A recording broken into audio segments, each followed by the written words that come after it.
ಗೌರಿ ಕಲ್ಯಾಣ ಇವತ್ತಿನ ಸಂಚಿಕೆಯಲ್ಲಿ ಕಾಂತಲಕ್ಷ್ಮಿ ಗಂಡ ಹೇಳ್ತಾನೆ ಕಾಂತನಿಗೆ, ನೀನು ಮಾಡ್ತಿರೋದು ಎಷ್ಟು ದೊಡ್ಡ ತಪ್ಪು ಅಂತ ಗೊತ್ತುಂಟ, ಯಾಕೆ ಹಿಂಗೆ ಮಾಡ್ತಿದ್ದೀಯ ಅಂದರೆ ಮತ್ತು ನಾನು ಏನ್ರಿ ಮಾಡಲಿ, ನಾನು ನನ್ನ ಮಕ್ಕಳು ಚೆನ್ನಾಗಿರಬೇಕು, ನಾನು ಕಷ್ಟಪಟ್ಟಿರೋ ಹಾಗೆ ನನ್ನ ಮಕ್ಕಳು ಪಡಬಾರ್ದು ಅಂತ ದೊಡ್ಡ ಶ್ರೀಮಂತರು ಮನೆಗೆ ಸೊಸೆಯಾಗಿ ಕಳಿಸ್ಬೇಕು ಅಂತ ಈ ಥರ ಎಲ್ಲ ಮಾಡಿದೆ. ಆದರೆ ಮೋನಿಕಾ ನೋಡಿದರೆ ಓಡೋದ್ಲು. ಕನಸು ಕಾಣುವಾಗ ಇಬ್ಬರು ಕಂಡ್ವಿ, ಆದರೆ ಹಾರೋಗುವಾಗ ಅವಳೊಬ್ಬಳೇ ಹಾರೋಗಿ ಈ ಥರ ಪರಿಸ್ಥಿತಿಗೆ ತಂದಳು. ಆಗ ಗೌರಿನೇ ತಂದು ಮಂಟಪದಲ್ಲಿ ಕೂರಿಸ್ಬೇಕಾದ ಪರಿಸ್ಥಿತಿ ಬಂತು. ನಾನೇನು ಮಾಡಲಿ, ನನಗೆ ಈಗೆಲ್ಲ ಅರ್ಥ ಆಗ್ತಿದೆ. ನನ್ನ ಮಗಳು, ನೀವು ಎಷ್ಟು ನನಗೆ ಬುದ್ಧಿವಾದ ಹೇಳಿದ್ರಿ, ನಾನು ಮಾಡಿದ ಮೋಸ ಅನ್ಯಾಯ ಎಲ್ಲ ಈಗ ನನಗೆ ಅರ್ಥ ಆಗ್ತುಂಟು. ಹಾಗಾಗಿ ಈ ನಿರ್ಧಾರ ಮಾಡಿದ್ವು ಅಂತ. ನೀನು ನಿನ್ನ ಮಗಳು ಮಾಡಿದ ತಪ್ಪಿಗೆ ಈ ನನ್ನ ಮಗಳು ಗೌರಿ ಈಗ ಪಶ್ಚಾತ್ತಾಪ ಪಡೋಂಗೆ ಆಗ್ತಾ ಉಂಟು. ಈಗ ಅವ್ರು ಕೇಳೋ ಪ್ರಶ್ನೆಗೆ ನೀನೇನು ಉತ್ತರ ಕೊಡೋಕ್ಕಾಗುತ್ತೆ? ನೀನಲ್ಲದೆ ನಾನು ಮತ್ತು ನನ್ನ ಮಗಳೂ ಕೊಡಬೇಕಾದ ಪರಿಸ್ಥಿತಿ ಬಂತು. ಈಗೇನು ಮಾಡ್ತೆ? ಏನಾದ್ರು ಮೋನಿಕಾ ಬರೋದೇ ಇಲ್ಲ ಅಂದರೆ ಏನು ಮಾಡ್ತೀಯ ಅಂತ ಕೇಳ್ತಾರೆ. ನನಗೇನು ಗೊತ್ತಾಗ್ತಿಲ್ಲ ಕಣ್ರಿ, ನೀವು ಕೇಳೋ ಈ ಪ್ರಶ್ನೆಗೆ ನನ್ನಲ್ಲೇನೂ ಉತ್ತರ ಇಲ್ಲ ಅಂತ ಕಾಂತಲಕ್ಷ್ಮಿ ಹೇಳ್ತಾಳೆ. ನನ್ನ ಮಗಳು ಗೌರಿ ಇಲ್ಲಿವರೆಗೂ ಯಾವುದೇ ರೀತಿ ಒಬ್ಬರಿಗೆ ಅನ್ಯಾಯ ಮಾಡಿದವಳಲ್ಲ. ನಮ್ಮ ಕುಟುಂಬಕ್ಕೋಸ್ಕರ ಅವಳು ಎಷ್ಟು ಕಷ್ಟಪಟ್ಟಿದ್ದಾಳೆ. ಅಂಥವಳಿಗೆ ನೀನು ಅಮ್ಮನಾಗಿ ಈ ಥರ ಉಡುಗೊರೆನೇ ಕೊಡ್ತಾ ಇದೆಯಾ? ನಾನು ಈ ಮದುವೆ ಆಗೋಕ್ಕೆ ಬಿಡಲ್ಲ. ನನ್ನ ಮಗಳು ಕಷ್ಟಪಡೋದು, ಇವ್ರ ಮುಂದೆ ಎಲ್ಲ ಅವಮಾನ ಪಡೋದು ನಾನು ಬಿಡಲ್ಲ. ನಾನು ಈ ಮದುವೆ ನಿಲ್ಲಿಸ್ತೀನಿ ಅಂತ ಹೇಳ್ತಾಳೆ. ಅಷ್ಟೊತ್ತಿಗೆ ಕಾಂತಲಕ್ಷ್ಮಿ, ಈ ಥರ ಮಾಡಬೇಡ್ರಿ, ಚಿನ್ನಿ ಹೇಗಾರು ಮೋನಿಕಾನ ಕರ್ಕೊಂಬರ್ತಾಳೆ ಅಂತ ಹೇಳ್ತೆ. ಯಾಕೆ ಸುಳ್ಳು ಹೇಳ್ತೀಯ? ಬೇಡ, ಈ ಮದುವೆ ನಿಲ್ಲಿಸ್ತೀನಿ, ನಾನು ಎಲ್ಲರಿಗೂ ಸತ್ಯ ಹೇಳ್ತೀನಿ ಅಂತ ಹೋಗ್ತಾನೆ. ನೋಡ್ರಿ, ಇಷ್ಟು ದಿನ ನಾನು ಸಾಯ್ತೀನಿ ಅಂತ ಸುಳ್ಳು ಹೇಳ್ತಿದ್ದೆ, ಆದರೆ ನೀವೇನಾರು ಹೋಗಿ ಈ ಮದುವೆ ನಿಲ್ಲಿಸಿದ್ರೆ ನಾನೀಗ ನಿಜವಾಗಿಯೂ ಸತ್ತೋಗ್ತೀನಿ ಅಂತ ಕಾಂತಲಕ್ಷ್ಮಿ ಹೆದರಿಸ್ತಾಳೆ. ಮೋನಿಕಾ ಕೇಳ್ತಾಳೆ, ಅನಿಕೇತ್ ಏನು ಹೇಳ್ತಿದೀಯಾ? ಯಾಕೆ ಇಷ್ಟು ದೂರ ಬಂದಮೇಲೆ ಈಗ ಯಾಕೆ ಮದುವೆ ಆಗಲ್ಲ ಅಂತ ಹೇಳ್ತಿದ್ಯಾ ಅಂತೇಳಿ. ಅಷ್ಟೊತ್ತಿಗೆ ಅನಿಕೇತ್ ಇದ್ದನು, ಕೂಲ್ ಬೇಬಿ, ನಾನು ಮದುವೆ ಆಗಲ್ಲ ಅಂತ ಹೇಳ್ತಿಲ್ಲ, ಆದರೆ ಈ ಥರ ಮದುವೆ ಆಗೋದು ಬೇಡ. ನಾವು ಮಾಲ್ಡೀವ್ಸ್ನಲ್ಲಿ ಮದುವೆ ಆಗೋಣ, ನಮ್ಮ ಹತ್ರದ ಫ್ಯಾಮಿಲಿ ನಿಮ್ಮ ಹತ್ರದ ಫ್ಯಾಮಿಲಿ ಮಾತ್ರ ಇರಲಿ ಅಂತ ಹೇಳ್ತಾರೆ. ಅಷ್ಟೊತ್ತಿಗೆ ಮೋನಿಕಾನು ಖುಷಿ ಪಡ್ತಾಳೆ. ಅನಿಕೇತ್ ಮನಸ್ಸಲ್ಲೇ, ವಿವೇಕ್, ನೀನು ಮದುವೆ ಆಗಬೇಕಂತಿರೋ ಇಂಥ ಕೋಟ್ಯಾಧಿಪತಿ ಮಗಳನ್ನ ನಾನು ಮದುವೆ ಆಗ್ತಿದ್ದೀನಿ, ಅದನ್ನು ನೀನು ಹೊಟ್ಟೆ ಉರ್ಕೋಬೇಕು, ಆ ಹೊಟ್ಟೆ ಉರಿ ನಿನ್ನ ಕಣ್ಣಲ್ಲಿ ಕಾಣಬೇಕು ಅಂತ ವಿವೇಕ್ ಹೇಳ್ತಾನೆ. ಈ ಕಡೆ ಪುರೋಹಿತರು ಮದುವೆ ಶಾಸ್ತ್ರನ ನಡೆಸ್ತಾ ಇರ್ತಾರೆ.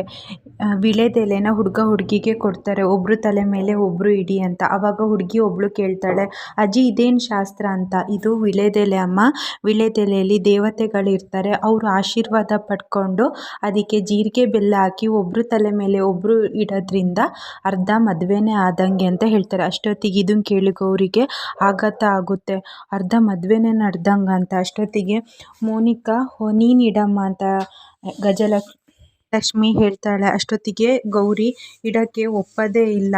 ಚಂಚಲ ಇದ್ದವಳು ಇವತ್ತು ಮೋನಿಕಂಗೆ ಯಾಕೋ ತುಂಬ ನಾಚಿಕೆ ಆಗ್ತಿದೆ ಅಂದ್ಕೊಂಡು ಅವಳೇ ವಿವೇಕ್ ತಲೆ ಮೇಲೆ ಇಡ್ತಾಳೆ. ಅಷ್ಟೊತ್ತಿಗೆ ವಾದ್ಯಗೋಷ್ಠಿ ಸ್ಟಾರ್ಟ್ ಆಗುತ್ತೆ. ಅಲ್ಲಿಗೆ ಕಾಂತಲಕ್ಷ್ಮಿ ಗಂಡ ಓಡಿ ಬಂದು ನೋಡ್ತಾ ಇರ್ತಾರೆ. ಕಾಂತಲಕ್ಷ್ಮಿ ಗಂಡ ಹೇಳ್ತಾನೆ, ನೋಡು, ಜೀರಿಗೆ ಬೆಲ್ಲದ್ದು ಶಾಸ್ತ್ರನೂ ಮುಗ್ದೋಯ್ತು, ಅರ್ಧಕ್ಕೆ ಮದುವೆ ಆದಂಗೆ, ಇನ್ನು ನಾವು ಸುಮ್ಮನೆ ಇದ್ದರೆ ಆಗಲ್ಲ, ತಾಳಿ ಕಟ್ಟೋದ್ಕಿಂತ ಮುಂಚೆ ಈ ಮದುವೆನ ನಿಲ್ಲಿಸೋಣ, ಬಾ ಹೇಳೋಣ ಅಂತ.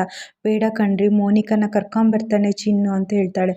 ಇಲ್ಲ, ಇನ್ನು ಮೋನಿಕಾ ಬರಲ್ಲ, ಬಾ, ಇನ್ನು ತಾಳಿ ಕಟ್ಟೋದು ಆಗ್ಬಿಡುತ್ತೆ ಅಂತ ಹೇಳ್ತಾಳೆ. ಬೇಡ ಕಣ್ರಿ ಅಂತ ಕಾಂತಲಕ್ಷ್ಮಿ ತಡೀತಾ ಇರ್ತಾಳೆ.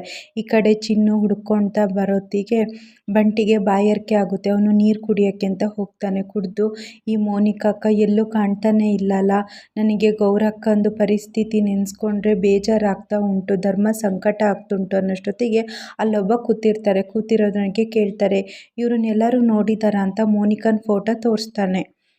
ಅವನು ಹೇಳ್ತಾನೆ, ಇವರೊಂದು ಸ್ವಲ್ಪ ಯಾಮಾರಿದ್ರೆ ನನ್ನನ್ನೇ ಯಮಲೋಕಕ್ಕೆ ಕಳಿಸ್ತಾ ಇದ್ರು. ಹೌದು, ಹಾಗಾದ್ರೆ ಇವರು ನೋಡಿದ್ರ ಎಲ್ಲಿ ಅಂದರೆ ಇಲ್ಲೇ ಮಾಲಿಂಗೇಶ್ವರ ದೇವಸ್ಥಾನ ಇದೆ, ಒಬ್ಬ ಹುಡುಗನ ಜೊತೆ ಇದ್ಲು ಅಂತ. ಹೌದು, ಆ ಕಡೆ ಅಡ್ರೆಸ್ ಹೇಳಿ ಅಂತ ಹೇಳ್ತಾಳೆ ಚಿನ್ನು. ಅಡ್ರೆಸ್ ಎಲ್ಲ ಹೇಳ್ತಾರೆ. ಬಾ ಬಂಟಿ, ಕುತ್ಕೊಂಡು ಹೋಗೋಣ ಅಂತ ಮೋನಿಕಾ ಇರೋ ಜಾಗಕ್ಕೆ ಬಂಟಿ ಹಾಗೂ ಚಿನ್ನು ಹೊರಡ್ತಾರೆ.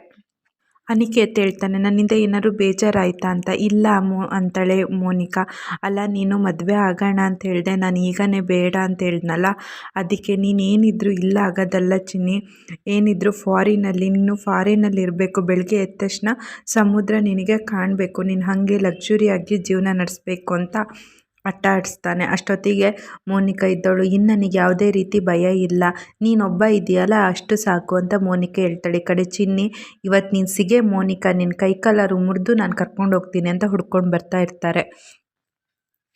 ಕಾಂತಲಕ್ಷ್ಮಿ ಗಂಡ ಹೇಳ್ತಾಳೆ, ನೋಡು, ನಮ್ಮ ಗೌರಿಗೆ ಅನ್ಯಾಯ ಮಾಡಿ ಮೋಸ ಮಾಡಿ ಗೊತ್ತಿಲ್ಲ, ಅವಳಿಗೆ ಇಂಥ ದ್ರೋಹ ಮಾಡೋದು ಬೇಡ, ತಾಳಿ ಕಟ್ಟೋದಕ್ಕಿಂತ ಮುಂಚೆ ಈ ವಿಚಾರನ ಬಾ ಅವ್ರಿಗೆ ಹೇಳೋಣ, ನೀನು ಕೈ ಮುಗಿದು ಬೇಡ್ತೀನಿ ಅಂತ ಹೇಳ್ತಾಳೆ. ಅಷ್ಟೊತ್ತಿಗೆ ಕಾಂತಲಕ್ಷ್ಮಿ ಹೇಳ್ತಾಳೆ, ಅವಳ ಜೀವನ ಇದೇ ಆಗಿರ್ಬೋದಲ್ಲ, ಅದಕ್ಕೆ ಮೋನಿಕಾ ಈ ಮಂಟಪದಿಂದ ಎದ್ದು ಹೋಗಿರ್ಬೋದು, ವಿವೇಕೆ ಅವಳ ಗಂಡ ಆಗಬೇಕು ಅಂತ ದೇವರು ತೀರ್ಮಾನ ಮಾಡಿರ್ಬೋದು ಅಂತ ಕಾಂತಲಕ್ಷ್ಮಿ ಹೇಳ್ತಾಳೆ. ಏನು ಹೇಳ್ತಿದ್ಯಾ ಕಾಂತಲಕ್ಷ್ಮಿ ಅಂತ ಹೇಳುವಾಗ, ಇಲ್ಲ ಕಣ್ರಿ, ತವ್ರ ಮನೆ ಕುಂಕುಮ ಮೋನಿಕನ ಬದಲು ಗೌರಿಗೆ ತಾಗಿದೆ, ಅರ್ಶಿನೂ ಅಷ್ಟೇ, ಗಂಡಿನ ಮನೆ ಕೊಟ್ಟಾಗ ಅರ್ಶಿನ ಮೋನಿಕನ ಬದಲು ಗೌರಿಗೆ ಬಿದ್ದಿದೆ, ಇದೆಲ್ಲ ದೇವ್ರದ್ದೇ ತಾನೇ ನಿಯಮ ಇರ್ಬೋದು ಅಂತ ಹೇಳ್ತಾಳೆ. ನೀನು ಮಾಡಿದ ತಪ್ಪನ್ನ ದೇವ್ರ ಮೇಲೆ ಹಾಕಬೇಡ ಅಂತ ಕಣ್ಣೀರು ಹಾಕ್ತಾನೆ. ಕಾಂತಲಕ್ಷ್ಮಿ ಹೇಳ್ತಾಳೆ, ಏನೇ ಆದ್ರೂ ಎಲ್ಲ ಹೊಣೆನ ನಾನೇ ಹೊತ್ಕೊಳ್ತೀನಿ ಕಣ್ರಿ, ಬನ್ರಿ ಮಂಟಪದ ಹತ್ರ ಹೋಗೋಣ, ಆ ದೇವ್ರು ಏನು ನಿರ್ಧಾರ ಮಾಡಿದ್ದಾನೋ ಹಾಗೆ ಆಗಲಿ ಅಂತ ಹೇಳಿ ಕರ್ಕೊಂಡು ಹೋಗ್ತಾರೆ. ಈ ಕಡೆ ವಿವೇಕ್ ಮೋನಿಕನಿಗೆ ಜ್ಯೂಸ್ ಕೊಡ್ತಾ ಇರ್ತಾನೆ. ಅಷ್ಟೊತ್ತಿಗೆ ಚಿನ್ನು ಬರ್ತಾ ಇರ್ತಾರೆ. ಚಿನ್ನು ಬರೋದನ್ನ ಮೋನಿಕಾ ನೋಡಿ, ಅನಿಕೇತ್ ಬೇಗ ಕಾರು ಹತ್ತು ಹೊರಡೋಣ ಅಂತ ಹೇಳ್ತಾರೆ. ಅಷ್ಟೊತ್ತಿಗೆ ಫಾಲೋ ಮಾಡ್ಕೊಂಡು ಚಿನ್ನಿನೂ ಬಂಟಿನೂ ಬರ್ತಾ ಇರ್ತಾರೆ. ಯಾರು ಮೋನಿಕಾ, ಯಾರು ಅವ್ರು ನಿಮ್ಮನ್ನು ಫಾಲೋ ಮಾಡ್ಕೊಂಡು ಬರ್ತಿದ್ದಾರಲ್ಲ, ಅದು ಬೇರೆ ಅಕ್ಕ ಅಕ್ಕ ಅಂತಿದ್ದಾರೆ ಅಂದಾಗ ಅವಳು, ನನ್ನ ಬಾಡಿಗಾರ್ಡು ನಮ್ಮಮ್ಮ ಕಳಿಸಿರ್ಬೋದು, ನಾನು ಇಲ್ಲದಿರೋದನ್ನ ನೋಡಿ ಇವಳನ್ನ ಕಳಿಸಿದ್ದಾರೆ, ಇವಳೊಬ್ಳು ಸಾಕು 4 ಜನನ ಹೊಡೆಯೋಕ್ಕೆ, ಬೇಗ ಹೋಗು ಅನಿಕೇತ್, ಬೇಗ ಹೋಗು ಅಂತ ಹೇಳ್ತಾ ಇರ್ತಾರೆ. ಈ ಕಡೆ ಚಿನ್ನು, ಅಕ್ಕ ನಿಲ್ಲಕ್ಕ, ನಿನ್ನಿಂದ ಗೌರಕ್ಕನ ಜೀವನ ಹಾಳಾಗ್ತಿದೆ, ನಿಲ್ಲಕ್ಕ ಅಂತ ಬಂಟಿ ಹಾಗೂ ಚಿನ್ನು ಅವಳ ಕಾರ್ನ ಫಾಲೋ ಮಾಡ್ಕೊಂಡು ಬರ್ತಾನೆ ಇರ್ತಾರೆ. ಈ ಕಡೆ ಚಂಚಲ ಇದ್ದವಳು ವಿವೇಕಿಗೆ ಹೇಳ್ತಾ ಇರ್ತಾನೆ, ನೀನೇನಾದ್ರು ಗೌರಿ ನಿನ್ನ ಜೀವನಕ್ಕೆ ಬಂದರೆ ನಿನ್ನ ಜೀವನನೂ ಬದುಕೋ ಎರಡೂ ಹಾಳಾಗುತ್ತೆ, ಇನ್ನೊಂದು ಸ್ವಲ್ಪ ಹೊತ್ತಷ್ಟೇ ಆ ಬಟ್ಟೆನ ಸರಿಸಿದ್ರೆ ನಿನಗೆ ಗೊತ್ತಾಗ್ಬಿಡುತ್ತೆ ನಾನು ತಾಳಿ ಕಟ್ಟಿರೋದು ಗೌರಿಗೆ ಅಂತ, ಆಗ ನಿನ್ನ ರಿಯಾಕ್ಷನ್ ಹೇಗಿರುತ್ತೆ ಅಂತ ನಾನು ನೋಡಬೇಕು ಅಂತಿದ್ದೀನಿ ಅಂತ ಚಂಚಲ ಮನಸ್ಸಲ್ಲೇ ಹೇಳ್ತಾ ಇರ್ತಾಳೆ. ಪುರೋಹಿತರು ಹೇಳ್ತಾರೆ, ತಾಳಿ ತಗೊಂಡೋಗಿ ಎಲ್ಲರಿಗೂ ಆಶೀರ್ವಾದ ಮಾಡಿಸ್ಕೊಂಡು ತಗೊಂಡು ಬನ್ನಿ ಅಂತ. ಚಂಚಲ ಎಲ್ಲರಿಗೂ ಕೊಟ್ಟು ಬರ್ತಾಳೆ. ಅಷ್ಟೊತ್ತಿಗೆ ಕಾಂತಲಕ್ಷ್ಮಿ ಗಂಡನಿಗೆ ಕೊಟ್ಟು, ಇದು ನಿಮ್ಮ ಮಗಳು ಮದುವೆ ಅಲ್ಲ, ತಗೊಳ್ಳಿ, ನೀವೇ ಆಶೀರ್ವಾದ ಮಾಡಲ್ಲಂದರೆ ಹೇಗೆ ಅಂತ ಕೊಡ್ತಾಳೆ. ಅಷ್ಟೊತ್ತಿಗೆ ಕಾಂತಲಕ್ಷ್ಮಿ ಇದ್ದವಳು, ತಗೊಳ್ರಿ, ಆಶೀರ್ವಾದ ಮಾಡಿ, ಮನಸ್ಪೂರ್ವಕವಾಗಿ ಆಶೀರ್ವಾದ ಮಾಡಿ, ಇದು ನಿಮ್ಮ ಮಗಳು ಮದುವೆ ಅಲ್ಲ ಅಂತ ಹೇಳ್ತಾರೆ. ಈ ಕಡೆ ಚಿನ್ನು ಮೋನಿಕಾ ಕಾರ್ನ ಫಾಲೋ ಮಾಡ್ತಾನೆ ಬರ್ತಾರೆ. ಅಷ್ಟೊತ್ತಿಗೆ ಅನಿಕೇತ್ ಇದ್ದವನು, ತಡಿ ಅವ್ರಿಗೆ ಈಗ ಮಾಡ್ತೀನಿ ಅಂತ ಒಂದೇ ಸಲ ಬ್ರೇಕ್ ಹಾಕ್ತಾನೆ ಕಾರ್ನ. ಇವರು ಸ್ಕೂಟಿಲಿ ಬಂದರು, ಡಿಕ್ಕಿ ಹೊಡೆದು ಬಿದ್ದುಬಿಡ್ತಾರೆ. ಅಷ್ಟೊತ್ತಿಗೆ ಮೋನಿಕಾ ಹೇಳ್ತಾಳೆ, ಕಾರ್ ನಿಲ್ಲಿಸು ಅನಿಕೇತ್, ಕಾರ್ ನಿಲ್ಲಿಸು ಅಂತ. ಅಯ್ಯೋ, ನೀನು ಕೆಲಸದವರಿಗೆಲ್ಲ ಅಯ್ಯೋ ಪಾಪ ಅಂದರೆ ಆಗಲ್ಲ, ಆಸ್ಪತ್ರೆಗೆ ಹೋಗಿ ಟ್ರೀಟ್ಮೆಂಟ್ ತೊಗೊಳ್ತಾರೆ ಅಂತ ಹೇಳ್ತಾರೆ. ಅಷ್ಟೊತ್ತಿಗೆ ಪಾಪ ಚಿನ್ನು ಎದ್ದು ಬಂದು, ಅಕ್ಕ ನಿಲ್ಲಕ್ಕ, ನಿನ್ನ ಬದಲು ಮೋನಿಕಾ ಅಕ್ಕ ಅಲ್ಲಿ ಮಂಟಪದಲ್ಲಿ ಕೂತಿದ್ದಾಳೆ, ನಿಲ್ಲಕ್ಕ ಅಂತ ಹೇಳ್ತಾನೆ ಅಲ್ಲಿ ಓಡಿ ಬರ್ತಾಳೆ. ಅಷ್ಟೊತ್ತಿಗೆ ಮೋನಿಕನವ್ರ ಕಾರ್ ಪಾಸ್ ಆಗುತ್ತೆ. ಇಷ್ಟು ಇವತ್ತಿನ ಸಂಚಿಕೆಯಲ್ಲಿ ನಡೆದಿದೆ. ಈ ವಿಡಿಯೋ ನಿಮ್ಗೆ ಇಷ್ಟ ಆಗಿದ್ದರೆ ಲೈಕ್ ಮಾಡಿ, ಶೇರ್ ಮಾಡಿ, ಹಾಗೆ ಚಾನಲ್ನ ಸಬ್ಸ್ಕ್ರೈಬ್ ಮಾಡಿ.